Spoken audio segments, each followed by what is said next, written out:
आम्हाला doctor Mahendra Sony हे गुजरातचे आहेत, उत्तम मराठी बोलतात आणि मुद्राशास्त्राचा त्यांचा अतिशय चांगला अभ्यास आहे.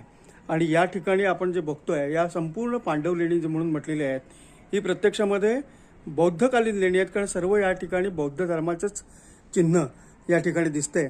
पांडव लेणी का म्हणतात हे आता कोणीतरी कधीतरी आम्हाला सांगेल, परंतु या ठिकाणी मुद्रांचा फार मोठ्या प्रमाणामध्ये प्रादुर्भाव आहे, म्हणजे असं उल्लेख या ठिकाणी आहे असं डॉक्टर सोनी यांचं म्हणणं आहे. डॉक्टर साहेब, तुम्ही काय म्हणाल? आता आपण या ठिकाणी बसलो इथं, तर मुद्रांच्या बद्दल तुम्ही या इथे जे दाखवलेले आहेत त्याच्याबद्दल काय म्हणता? आपल्या पुराण योग शास्त्रामध्ये मुद्रा शास्त्राचा एक स्पेशल सब्जेक्ट आहे.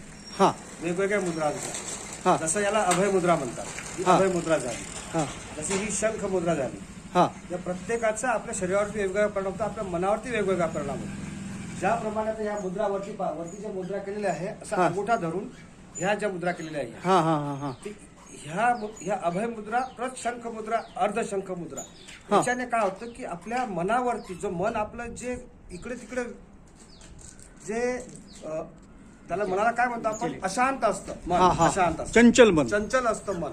चंचल मनाला ते जवळ करून एकाग्र करणं आणि ध्यानमग्न अवस्थेत जाणं या मुद्रांनी लवकर प्राप्त होत होते.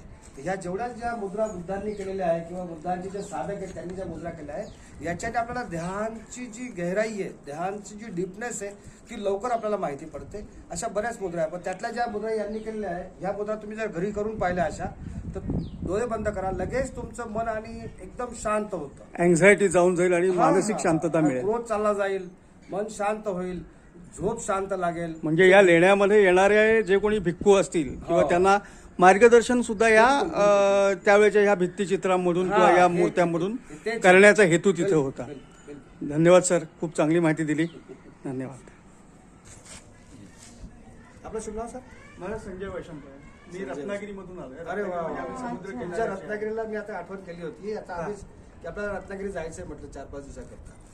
या ना कधी, अतिशय सुंदर आहे, रम्य आहे, अतिशय बघण्यासारखं आहे. आमच्याकडे सुद्धा पन्हाळे काजी म्हणून भाग आहे, तिथे अतिशय सुंदर लेणी आहे. अरे वा. पण त्याच्यामध्ये अशा प्रकारे काही असा अभ्यास आम्हाला दिसला नाहीये.